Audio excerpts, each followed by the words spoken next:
Hey, it's Trav back again with you along with Bias on another episode. That'll be episode 27 of the Sports Bag Bros podcast. We're here to bring the conversation of sports to you as we've been doing in the 26 previous episodes. Today is Monday, and of course, on Monday, we have a lot to talk about because we're done on Thursday. So Friday, there isn't anything going on, at least not with us. But with the rest of the sporting world, everything continues to go. And as you already know, we've been waiting for this time of year. Basketball has been carrying us all this time, but now the NFL is starting to rear its head, and it's time to get into some NFL talk, in addition to other things that have been going on in the sports world. But as you already know, if you watch this thumbnail, if you've seen this thumbnail, it's about the NFL today. And finally, one of the big names, decided they wanted to sign a contract and decide they wanted to be a football player this year. That's Deandre Hopkins. But who did he decide to play for this time? Bias, let him know.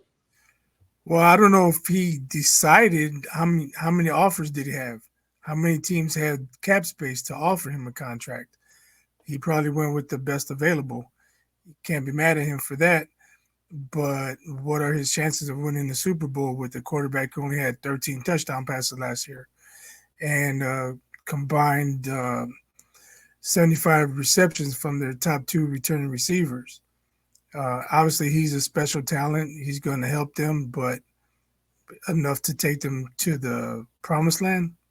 Probably not.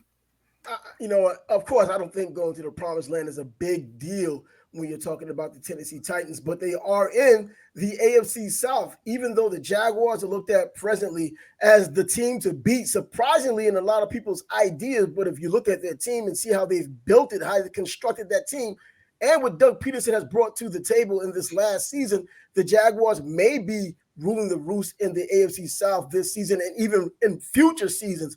But if he's going to go somewhere and have a legitimate chance to do something, if there's going to be some type of upsetting, why not Tennessee?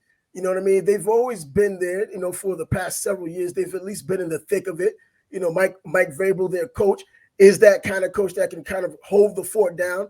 They still have quality players. Let's not forget Derrick Henry, even though they're kind of trying to sort of usher him out of the door because running backs don't have the value they used to have. I would rather have Tennessee right now if I'm him than going to the AFC East, which may be the most competitive division in all of football this year, especially if you were to go to the New England Patriots, even with Bill Belichick, definitely not a Tom Brady. Matt Jones going into his third season and having a rough time of it, even trying to pull up the rear. Yeah, one good thing for this signing, or at least for the Titans offense, Tannehill completed 65% of his passes last year. Mm-hmm. He almost had a 95 QBR. So he's a decent quarterback. Give him a better receiver, he probably improves. So it's not like Tannehill is a pedestrian. There's some talent there. He can make throws, and Hopkins will obviously help that offense. Now, for Hopkins not going to Belichick and the Patriots, well, maybe that's just a culture D. Hopkins didn't want to deal with, or maybe he didn't want to deal with a young quarterback. Maybe the contract wasn't what Tennessee offered, but obviously he liked Tennessee better, so that's where he signed. Mm-hmm. Now, I can't even look at this as one of those he wants to win a championship kind of plays. Well, he's not really chasing. No, he's not going to win a championship, but if there was an option between those two being the only two teams to offer, you're taking the better team, and right now it looks like on the surface, Tennessee is the better team. Bill Belichick, does he create that, or does he still have that culture he once had? Or was it really a Tom Brady culture? If you came there, you fell in line, with Bill Belichick's rules, but you had almost the promise of the playoffs and an opportunity at the Super Bowl and a winning Super Bowl if you were part of Tom Brady's offense or team, period. We've seen the types of players that have come through New England in the past, players who had issues allegedly off the field, probably a Randy Moss, who was one of these so-called cancerous players. He comes in and falls in line. The first of those players was Corey Dillon.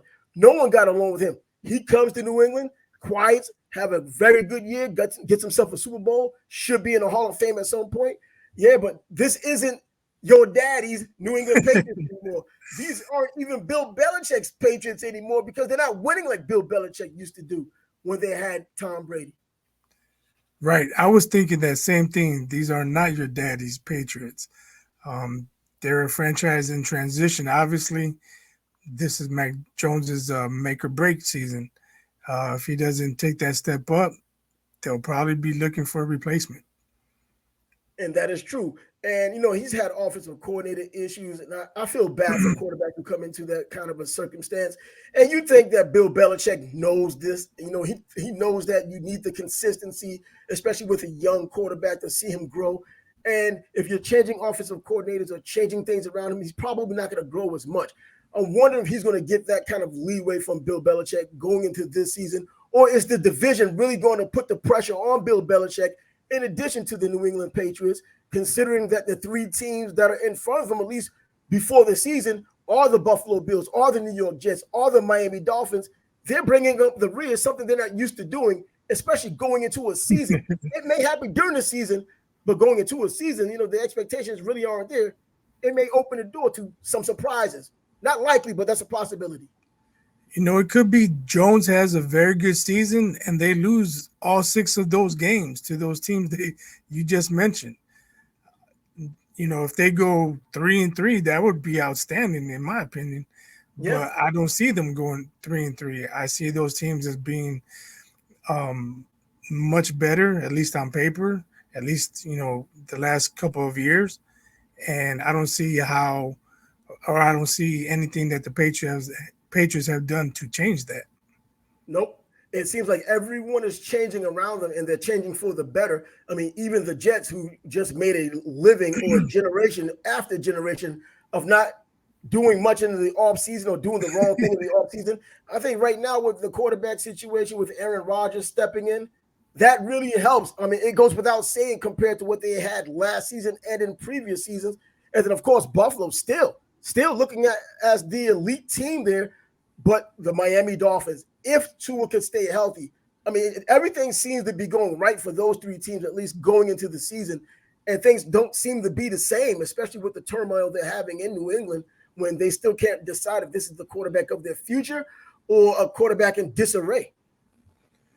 Right. I mean, those teams are a level above the Patriots. You mentioned they'll be pulling up the rear. And I mentioned they may lose all 6 divisional games. Yeah, and DeAndre Hopkins, I mean, he was looking for money. $18 million was the contract he had per season coming from Arizona. This time around, he gets a 2-year contract for $26 million with enough incentives to get even as high as $32 million. So obviously, it was dollars and cents that made the difference here. I mean, when you look at these two teams, I think, the dollars and cents made the sense, but you also went to the better team, which in my opinion right now, and I think yours as well, Tennessee is a better team as it stands right now before this season starts than what New England has to offer. And once again, we've talked about this ad nauseum when it comes down to the value of these players. Wide receivers are going out there as the season is getting closer, at least training camps, and getting their money. But the running backs continue to feel and be valued. Saquon Barkley can't get himself a new contract. Josh Jacobs can't seem to get himself a new contract. The deadline for the franchise tag to be signed was 4 o'clock today, p.m. Neither one of them signed to an extension. Now here we are. These guys are either going to have to make or break with the transition tag. Yeah, and you talk about Jacobs. We're talking about a guy who averaged almost 5 yards a carry. Yes. Ran for 1,600 plus yards. Had 53 receptions. What else do you want from the man? Well, once again, I think it comes down to the devaluation of what these running backs can do, the new age running backs. But you're right. He's one of those big guys, and he's averaging almost 5 yards a carry, so he's not even wearing down. We're talking 17 games now. This big body, if he can hold up, is wearing those teams down for the 17 games, the same way Derrick Henry was doing for 16 games, and even last season in 17 games, Derrick Henry doing a lot of Derrick Henry things. And then you're talking about Josh Jacobs, who wasn't known too much for catching out of the backfield, doing exactly catching out of the backfield. What more do they want from him? I mean, but at the same time, from a business standpoint, if you could really force a play to take that franchise tag and really save yourself the money, at least for one more season until you figure things out, go ahead and do it. If he does the same thing next year, he may get rewarded. Or they may look at that the same way maybe Tennessee is looking at Derrick Henry. Well, the wear and tear is there. He's done it for long enough. Now, next season might be the time where he doesn't have it, so we still might hold out. Yeah, it's tough for running backs. We've spoken about it a lot.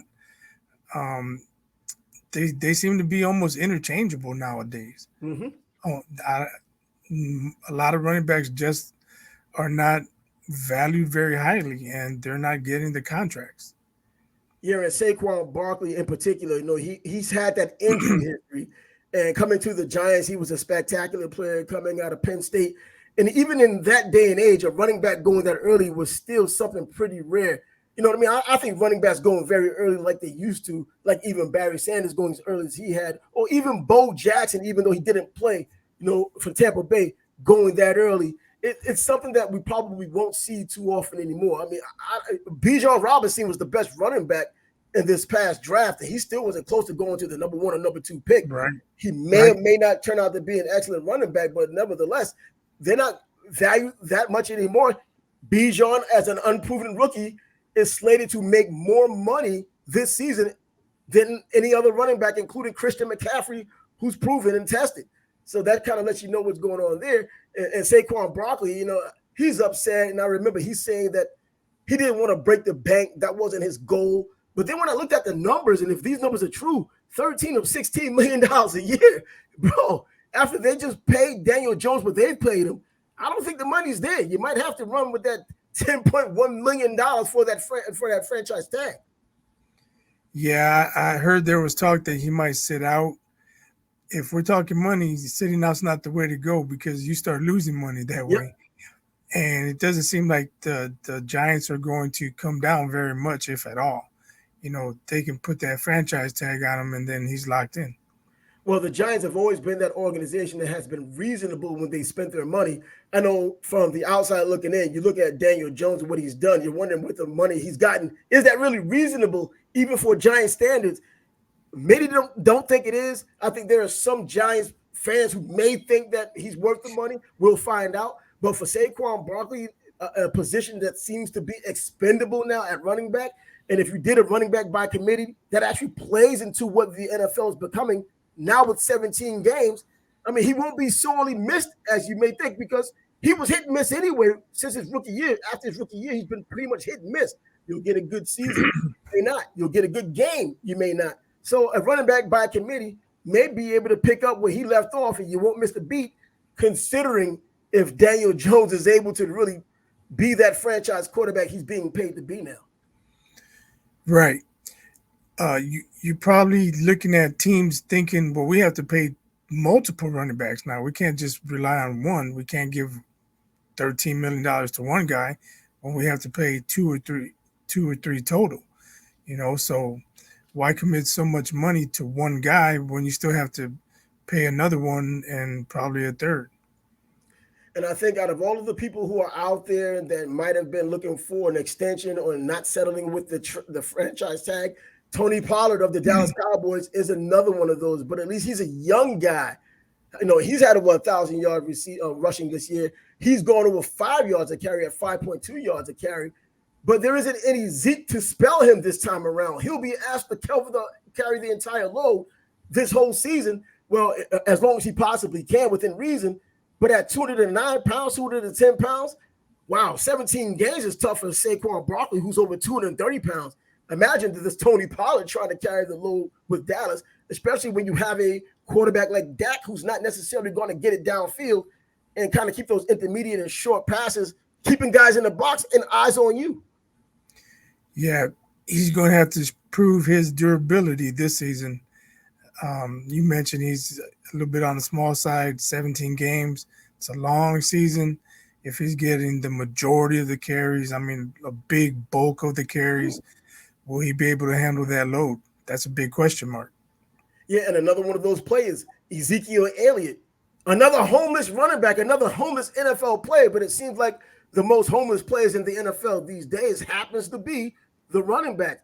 No one has called him. I'm sure someone will call him, but I don't think he'll be that premier running back. He won't be. I don't even know if there is really a franchise running back, at least these veterans are no longer franchise running backs. They'll do it with new legs, like a Bijan Robinson coming out of Texas, going to a team that's going to use him in his rookie year or a couple of years after that as perhaps a franchise running back and see what he turns out to be. But there aren't really franchise running backs, especially for an older, bigger, slower Ezekiel Elliott. Nowhere close to what he was coming out of Ohio State. Yeah, it definitely is not your daddy's NFL anymore. No way. It used to be running backs were premium, and now they're not valued almost at all. At least it's hard to be a superstar running back nowadays. Mm-hmm. You might have a good 2-3 year run, and then you can't get a contract in the league. It's weird. It's weird what's going on with running backs. And that's true. And with you can see how it evolved. We've talked about the franchise running backs. In fact, we had a show pretty much about that last week when we were talking about the star running backs being the best running backs in the NFL. That kind of lent itself to the premier running back. And then it kind of went to the thunder and lightning scenario where two guys were in the split backfield, the pro set, the Roger Craigs and the Tom Rathmans. You had two in the backfield, Marcus Allen and Bo Jackson, although they weren't in the backfield too often together, but you knew the duo. Now we're talking about just anyone that can fill the void. The one guy isn't going to be the guy. The two guys, you don't need them to be the guy. You just need them to be productive. And that's what's going on right now. We have two people who could be plugged in. The names don't necessarily matter as long as they're bodies that are getting yards and moving forward, not stagnating in offense. And then because this is an offensive league, the receivers and tight ends are making things happen. Yeah, that's just the way the NFL is. I mean, here in Chicago, Bears drafted David Montgomery, and he was a very, very quality running back. Could catch the ball at the backfield, break tackles, block for the quarterback, and now he's no longer with the team because they had other guys who showed they could run through the tackles also. Maybe not quite as well, but sufficiently enough to say, hey, we don't need Montgomery.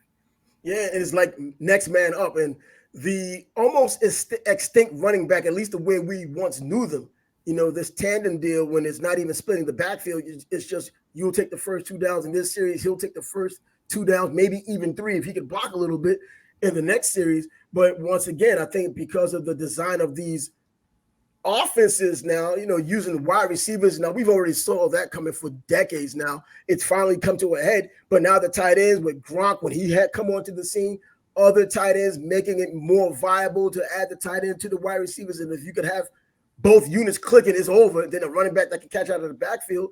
Well, that led to why Evan Ingram got his contract now for the Jacksonville Jaguars. He was with the New York Giants beforehand. Never really clicked, and I think it had a lot to do with Daniel Jones, but he comes to Jacksonville.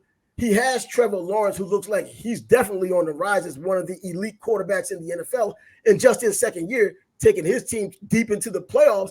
Well, he gets his new contract with the Jaguars, 3 years for $41.25 million, which is rightfully deserved in this market.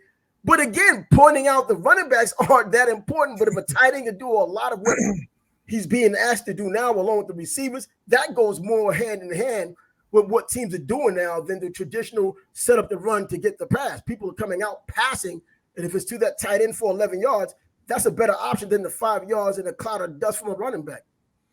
Right. Ingram really stepped up last year with over 70 catches. He seemed to be like a security blanket for Trevor Lawrence.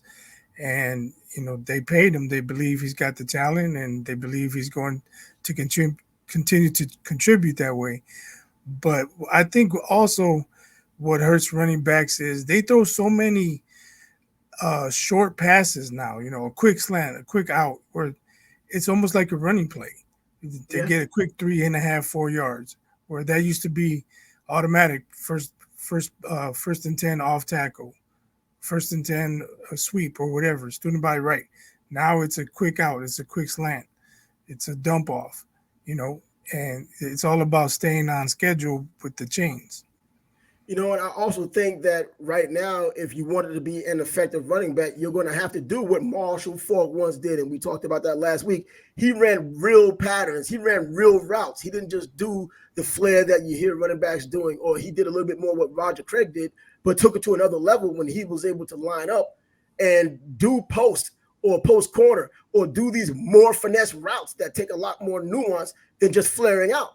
And when you get running backs like that, and I think it works well with the Jaguars, with Evan Ingram now signing with him as the tight end, being effective as he is, Travis Etienne for the Jaguars as well. His rookie season, or twice rookie season, he was injured in his rookie season, didn't play. This is his first full year of NFL football. I mean, if he could take care of that little fumbling issue, he's giving you a lot of a poor man's Marshall Faulk. Might even work his way into being somewhat of a Marshall Faulk in this kind of offense.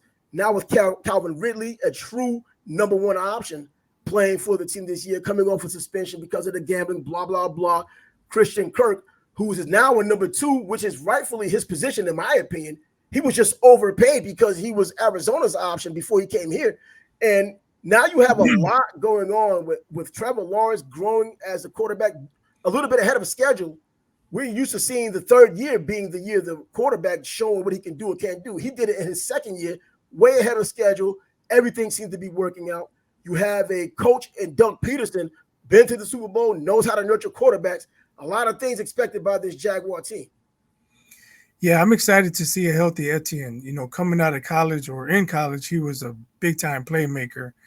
And if he can still do some of that, he's going to add so much to that Jaguars offense.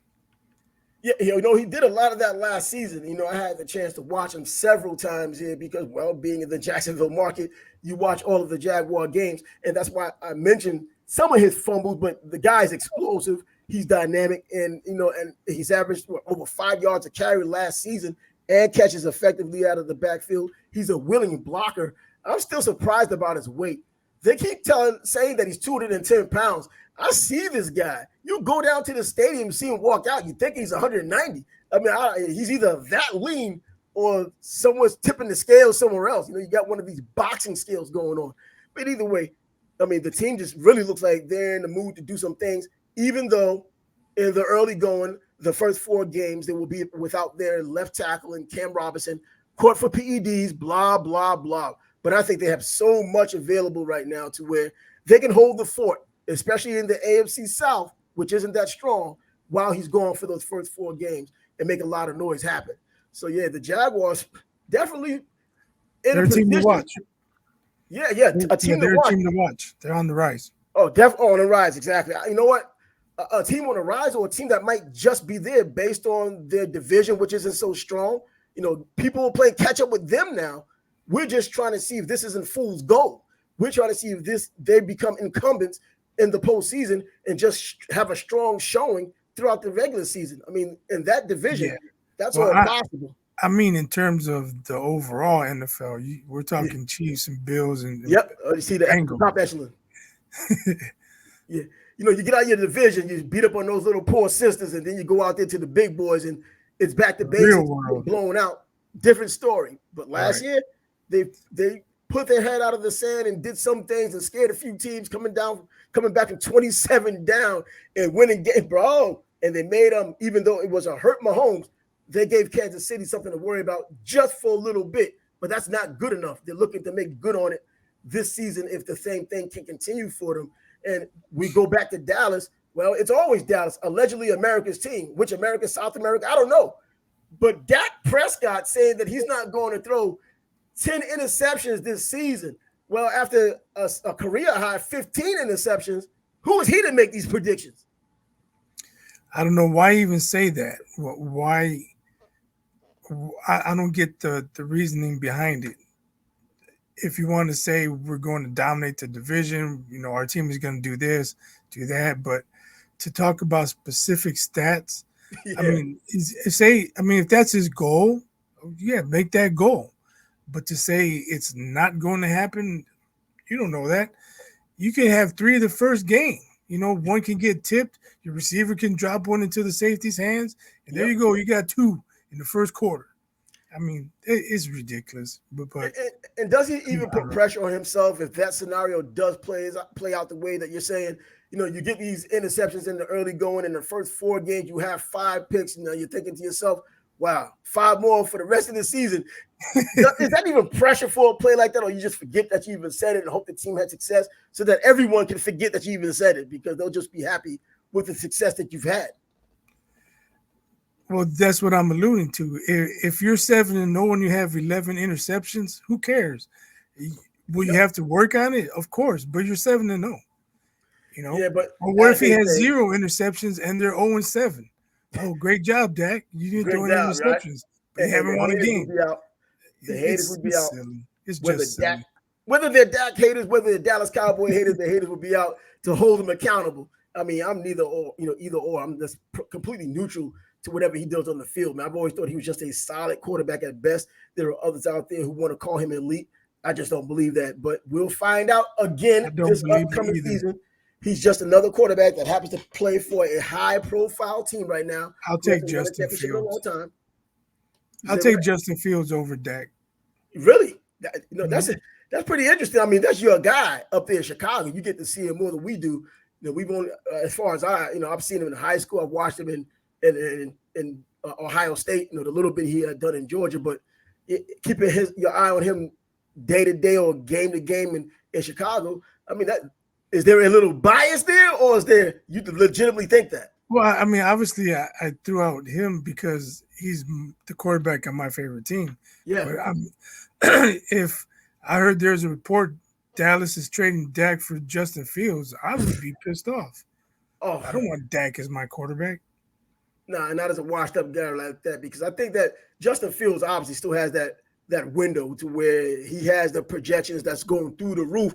He just needs to stay healthy. They need to surround him with the right people, have the running game, the offensive line, all of those things that worked out so that a spectacular quarterback, because based on his athleticism and he's finally getting the accuracy, trying to get it down at least. If those things worked in the perfect storm, you're talking about some serious movement being made in Chicago and having a quarterback for the first time since when?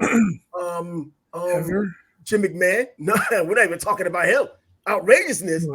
At least they got him a number one receiver now. Yeah. We don't have a number two playing a one, or three playing a two. They have a real number one receiver. So if he doesn't take that step up this year, then maybe next year I'm singing a different tune. Well, yeah, this is year But number but two I for him. believe in him. He every young quarterback has good games and bad games. They make poor throws, they make poor decisions, but he has the arm talent. He threw Yeah. some Oh, absolute dimes last year. So I'm not worried about that. man, my idea of a quarterback that has arm talent has never been whether he can throw the ball hard. If you're throwing the ball hard to the wrong team and they're going the other way, it's still a hard throwing pass. It's just going for a pick six a lot of times, a lot faster than it would if it fluttered. You know what I mean? But hey, you know what? The accuracy does matter for something. And also going back to when we were talking about, Dak saying this in the beginning of the season, he doesn't necessarily have to go there. But this is what teams do when everybody's 0-0 before the season starts. So everybody has this degree of happiness and optimism, which we know is kind of unfounded by some of these teams. Well, it's not beyond Tyreek Hill saying pretty much the same thing. I'm going to get 2,000 yards this season, and the Dolphins are going to win the Super Bowl. Now, that second part of it, I don't believe, but 2,000 yards from him coming off a 1,700 plus yard season and now 17 games just like last season. I mean, not completely crazy. They've been wide receivers who've gotten close with 16 games. Hey, Tyreek Hill's a bad dude, man. Yeah. If that's his goal, I'd like to see it happen, because that means he's running for a lot of yards, scoring touchdowns, and that means excitement. I don't know if he'll get there, but I'd like to see him try it. Why not? Go for it. Yeah, I don't it's always going to come down to Tua being injured, because that's what it's been now since Tua's been in the NFL. When Tua's healthy, that team is a serious team to worry about. As soon as he falls off, it kind of goes in disarray, as you would expect when your former number one draft pick doesn't, he's not on the field to do that. But with Tyreek Hill out there, he always gives you a chance. He's always going to give you opportunity as a quarterback, even on the short slant, because of his speed. He's going to make something happen. And he's done it throughout his entire NFL season or NFL career. What do you think if his career ended today? And now that we know that players who get injured, whether it's catastrophic and they put in the time, for a short period of time, does he get into the Hall of Fame? I know we don't normally talk about this for wide receivers, but right now, if that happened to him, knowing that Tony Boselli had now gotten in with a short career, Terrell Davis and Gale Sayers' short career still in the Hall of Fame. He has a Super Bowl ring too. I've never given it any thought, so I have to think about it. My first reaction is he probably gets in. Yes, I think so. Yeah, looking at the explosive plays, because we get a chance to watch them the same way the so-called voters, when they're not hiding behind their typewriters or their computers these days, get a chance to watch them and say that this guy's is Hall of Fame worthy. We've watched him when it mattered and when it was on its biggest stage. He's made those huge plays. I mean, I'm not going to say he's the Randy Moss only because he's not 6'4", but speed-wise, this guy's everything we've ever seen in the NFL, and he does it all the time. Double team, triple team. He's usually the difference when the wide receiving core is making his name with Tua. Or I'm not going to say with Mahomes, because Mahomes made everybody a star. You know, Travis Kelce had the talent, so he became a star because of it. But everybody who's been on that a wide receiver on the team was a spectacular wide receiver, or even better because of Mahomes. Tyreek Hill certainly would get into the Hall of Fame.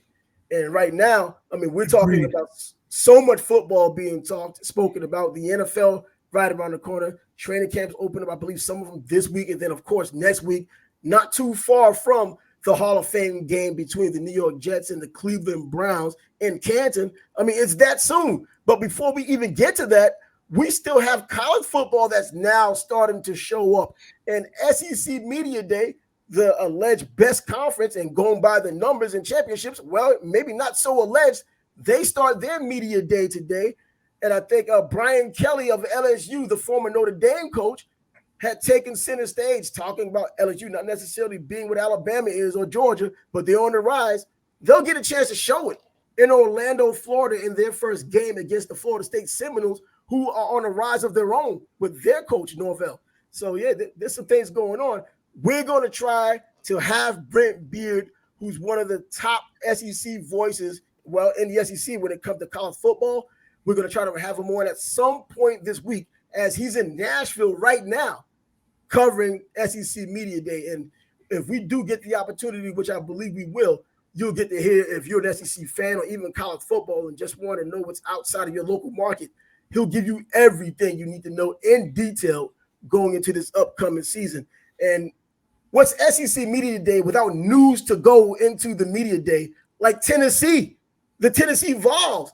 They have to give up their wins from 2019, 2020, over 200 infractions, primarily with recruiting, and an $8 million fine. What's going on there? Jeremy Pruitt got kicked out of there, but Josh Heupel has to pick up the slack.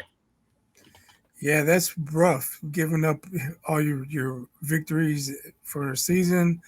Over 200 violations.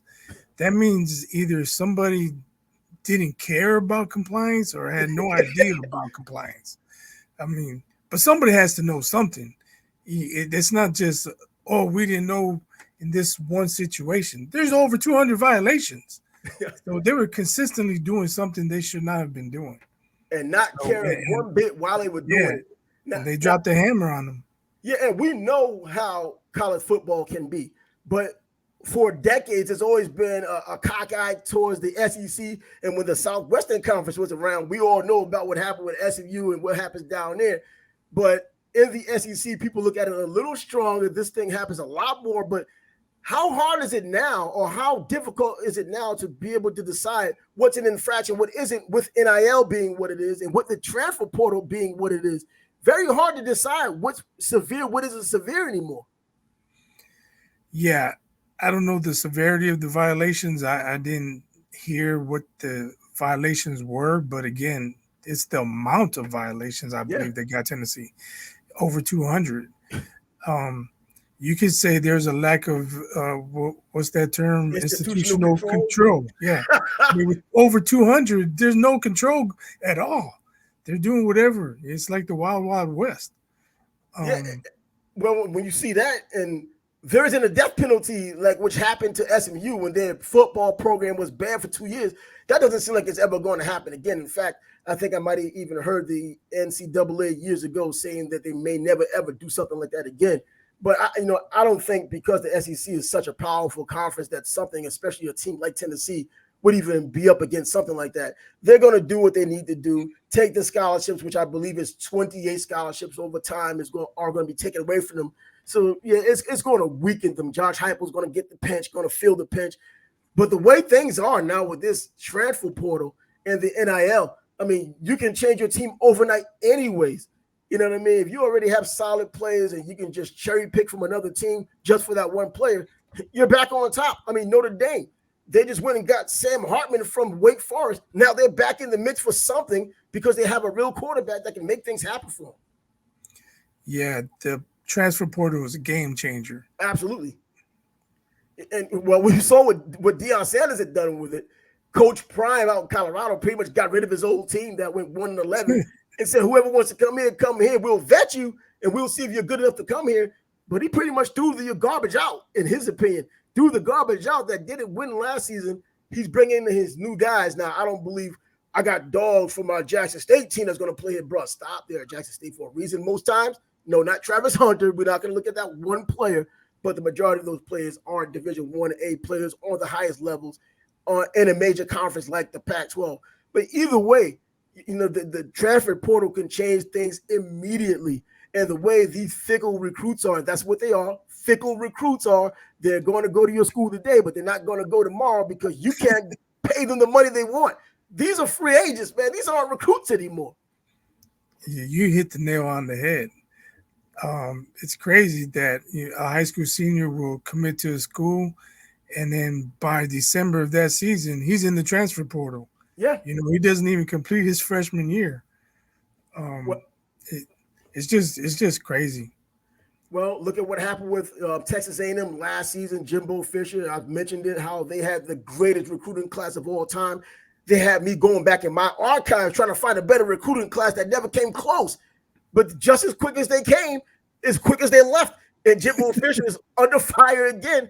If he has another crappy season like last season, we may be saying some things about Jimbo Fisher being a has-been the coach of Texas A&M. If he keeps it up, it's ridiculous how it happens. I mean, depending on which team you're on. Look, you have teams like Dabo Swinney and Clemson who doesn't necessarily worry about that kind of thing. And then, he doesn't use a lot of transfer portal guys. Georgia doesn't either. Alabama doesn't use an extensive amount of transfer portal guys because they're busy getting 5-star players all the time, 4-star players. But it's these other teams, like a Notre Dame, who has that national brand, but then they bring in a player like a Sam Hartman when they thought all else was lost at quarterback. And now you have a viable quarterback who's doing it from himself to help his NFL position. And now Notre Dame benefits because they have that missing link that may put them back on the national scene in the top 5. Yeah, it's possible. If you have a roster and you have a hole somewhere, you look at the transfer portal, see what's out there, and start recruiting all over again. You go shopping. You can fill that hole. Yeah. It's like Walmart. That gap. There's a team out there that has a lot of holes and a lot of problems right now. And you know about it. They're in your backyard. Northwestern. What a transition to be able to make a segue into that conversation with Northwestern and what's going on over there. You're talking about an institution that's known for its academics and just happens to have a football and basketball team. Every now and then, the football team is good. Every now and then, the basketball team gives you a scare. But the students are scared on that team. They've been hazed. The players are scared of that team. What's going on now that 8 former players of Northwestern have now consulted with a civil rights attorney, Ben Crump? We've known his name from other social circles. But wow, when he comes into the mix with civil rights and there's a problem at your institution and you're primarily a Caucasian institution, Yeah, we talked about it last week. The allegations that I heard were people or players of color with long hair were asked to cut their hair or made to cut their hair, but Caucasian players weren't. If that's true, that's going to be a problem. Yep. Also, there was talk of nudity. If that's true, that's going to be a real problem.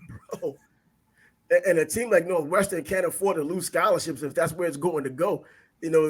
We've seen these things kind of happening throughout college history, whether it's a football or basketball, or even in Duke's case, lacrosse, where things have come up and at least it was dispelled with Duke's lacrosse team. The way things are getting worse and worse here, I don't think there's going to be any dispelling what's going on with Northwestern. Are things as bad as they've been said, or can they get possibly worse with a civil rights attorney now involved, especially in today's society? There's nothing looking good there. I don't think there's any way they come out looking like a rose. By the way, they got rid of their own alumnus as their head coach, Fitzpatrick, and that's a big deal. If you think about it, Fitzgerald. the reports that came out initially had a few details, not a lot, but the more people start digging, the more details are going to come out. And I don't see how it's going to get better. Yeah, I see it only getting worse. Once a real investigation is launched, more details are going to be discovered. More people are going to come forward and speak and give their accounts of what happened. It's going to get real ugly. And incidentally, we've seen things like this happen throughout college football. I mean, over the years, I mean, we've lived long enough to see some of these things. I mean, going back to even Penn State, going through the things they had gone through. This is, I don't think as egregious, but I guess you could say it is as egregious if it gets worse than what we already know, because right now it's pretty doggone bad just with the allegations. The investigation is really going to bring those things to light.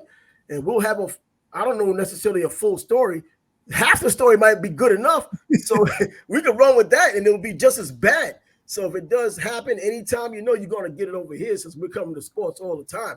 And that gives us a chance to just leave football alone for a little while and go back to the gift that kept on giving us when we needed information, the NBA. And in this case, well, LeBron James going back to number 23, not necessarily big news. Who really cares? But it was something going on in the NBA, and we at least had to pay that debt of gratitude to them for keeping us busy until we had the chance to become busy.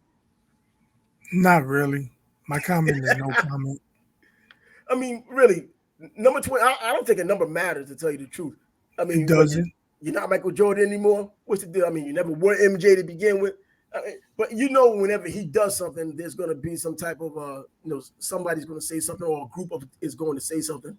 But I thought we just mentioned it because it is something that happened that's outside of what we're speaking about right now. Still somewhat in the sports landscape. So, hey, why not give old LBJ? He loves the attention, even if it's coming from just us. He doesn't mind. He's one of those types. And another player I don't think really likes a whole lot of attention. He does like MVPs if he can get them. Joel Embiid from the Philadelphia 76ers, he's now gotten to a point to where he's saying publicly, hey, I'd like to win a championship here or somewhere else. That's not an exact endorsement for the city of Philadelphia. You know how those people take news, good and bad. It's bad when the guy who said trust the process is no longer believing or trusting in the process. I can't say I blame him. I don't know. But he's the one that wants Harden. Harden doesn't want to be there. But Harden's not going to help him win the championship. Nope. Or anyone else. It's best for Philly. Get rid of Harden, see what they can get for him, and build around Embiid. I don't know who they can bring in, but Harden's not the guy. He's just proven that he's not the guy to lead you to the championship. Yeah, over and over. If he doesn't want to be there, well, you already know. Exactly. I mean, all of this money you're getting, I mean, we can't even fathom what they have and what they're getting for money. You got all this money, generational wealth, blah, blah, blah, playing a basketball game, and you don't want to be somewhere. What is the reason why you don't want to be somewhere when you wanted to be somewhere else before? Didn't have the success in Brooklyn, so now you left and went to Philly. You're not having the success there. There's stories about you wanted to go back from where you came from before you even got to Brooklyn. I mean, who's going to really benefit from having James Harden on their team and still having real aspirations for becoming an NBA champ? I don't see anybody. If he played like he did game one, where he was the old James Harden, if he was consistent like that, then he would still be a threat. But in those other games in that series, he disappeared. In game 7, I think he had 9 points. 9 points in 40 minutes. Yeah, 9 points in the game 7. He's showing you cannot count on him when you need him. Yeah, he's done it consistently too. He hasn't really shown up any time where there's been something on the line in which he could have been the difference.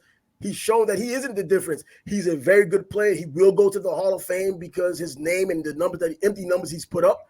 But, he's just not that guy that's going to be the missing piece for you to go to a championship or win a championship. It's all nice during the regular season, but when it matters most, he's not going to show up. And hopefully, if he had other star players around him, which he did have, but they never really played together in Brooklyn, but he has Embiid, and nothing's happening with him then. But hey, we'll just have to see. But Embiid now, the guy who talked about the process, is no longer interested in the process. He's just frustrated. He wants to leave. It's not even about MVPs anymore. I guess he got his, and he sees that other players are winning championships. He wants one too. And, maybe one day he'll get one. He has the talent to be on the team. If the team is, going to help him get to a spot, he can close the show, I believe. But it's just not going to happen in Philadelphia, in my opinion. Yeah, when you look at it, the situation, Doc got fired. Harden doesn't want to be there. Who's going to be his Robin? Nope. Maxey still has to develop some more. He's still young. Is he? When you look at the other teams who got two number ones on their team, Philly's always going to come up short. Yeah. So he's probably looking at it from that point of view. Like, are they going to give me some help, or do I have to go help someone else?